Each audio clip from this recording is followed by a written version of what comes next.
बंधुओं, आज संपूर्ण भारत का जैन समाज बड़ा ही दुखी है। चारों तरफ समेत शिखर जी बचाओ के नारे गूंज रहे हैं। मैं आज इस भारत सरकार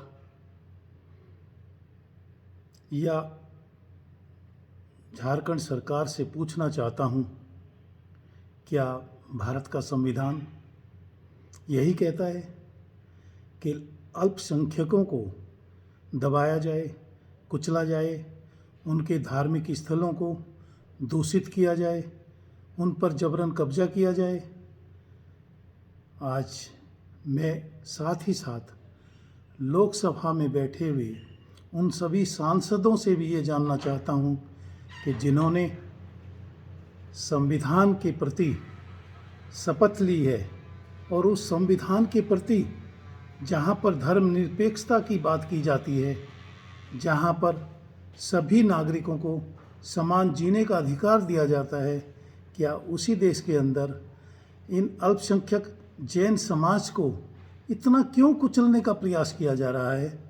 पहले हम लोगों से गिरनार जी छीना गया, अब ये कुप्रयास किया जा रहा है कि शिखर जी जो हमारा शाश्वत तीर्थ है, जहाँ से 24 तीर्थंकर में से 20 तीर्थंकर मोक्ष गए हैं और साथ ही साथ ना जाने कितने करोड़ों मुनि ऋषि वहाँ से मुक्ति को प्राप्त हुए हैं, उस पवित्र का, उस भूमि का एक एक जर्रा जो हमारे लिए वंदनीय है, पूजनीय है, जहाँ पर हम एक कदम भी चप्पल जूता पहनकर नहीं चलते, वहाँ पर आज अनेकों लोग जबरन चप्पल जूते पहनकर भेजे जा रहे हैं। शराब और मांस खुलेआम बेचने की उनको अनुमति प्रदान की जा रही है। आखिर ऐसा क्यों? क्या सिर्फ इसीलिए कि हम अहिंसक हैं? ये मत भूलो कि आज अगर संसार टिका हुआ है तो ये अहिंसा का जो समाज है, जो ये अहिंसक समाज है, इसी के बलबूते पर आज पृथ्वी पर अगर कहीं कुछ शांति दिखाई देती है तो उसका मूल कारण ये अहिंसा है, ये शांति है, जिसका उपदेश भगवान महावीर ने भारत को ही नहीं वरन पूरे संसार को दिया है। आज उसी महावीर भगवान के अनुयायियों को इस तरह से तंग किया जा रहा है, नाहक। सभी जानते हैं, पूरा देश जानता है कि आज भारत की जीडीपी में सबसे ज़्यादा अगर योगदान है तो वो जैन संप्रदाय का है, और वो संप्रदाय जो भारत के अंदर सबसे कम संख्या में है। कहीं भी आज तक कोई भी जैन समाज का कोई ऐसा रिकॉर्ड नहीं है कि उसने कोई भी अहिंसक प्रदर्शन के अलावा कभी हिंसा का सहारा लिया हो, कभी रेलें रोकी हों, कभी सड़कों पे प्रदर्शन किया हो और सरकारी संपत्ति को नुकसान पहुंचाया हो, कभी राष्ट्रीय ध्वज का अपमान किया हो, कभी लाल किले से ध्वज उतारा हो। बंधुओं, आज बड़े दुख के साथ कहना पड़ता है, ये शायद सरकार अपने मद के अंदर इतनी लीन है कि उसे यही नहीं ध्यान रहा कि आप ये क्या करने जा रहे हैं। बंधुओं, अगर ये समेत शिखर को आपने, इस सरकार ने तीर्थ स्थान नहीं रहने दिया तो निश्चित ही आने वाली नस्ल की दुआएं और इस सरकार को झकझोर कर रख देंगी। ध्यान रखना, जीत सत्य की होती है। बंधुओं, बढ़ो और आवाज़ बुलंद करो, शिखर जी हमारा है, हमारा था, हमारा ही रहेगा। कोई भी उसके ऊपर यदि आंख उठाएगा तो उसका फल स्वयं पाएगा।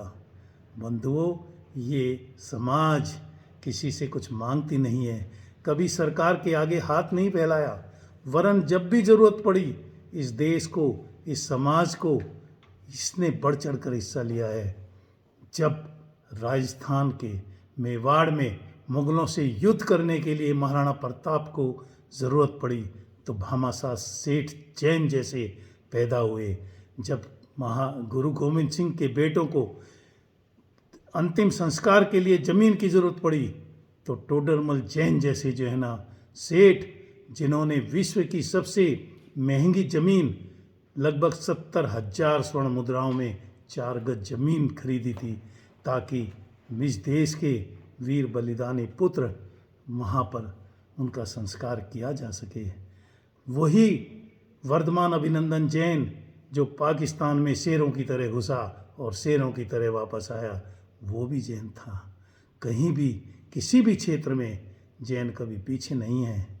लेकिन क्या मात्र संख्या के बल के ऊपर आप जैन समाज का इतना उत्पीड़न? शर्म आती है मुझे इस देश के नागरिकों को, इस देश के नेताओं को ये कहने की कि हम धर्मनिरपेक्षता में विश्वास रखते हैं, हम सबको साथ लेकर चल करने में विश्वास रखते हैं। धन्य हो ऐसी सरकार, ऐसे संविधान को। मैं अपील करता हूँ इस समाज से, इस सरकार से, इन सरकार में बैठे हुए मंत्रियों से कि पुनः विचार करें और इस शिखर जी की मर्यादा को यथावत रखें। जय जिनेंद्र, धन्यवाद।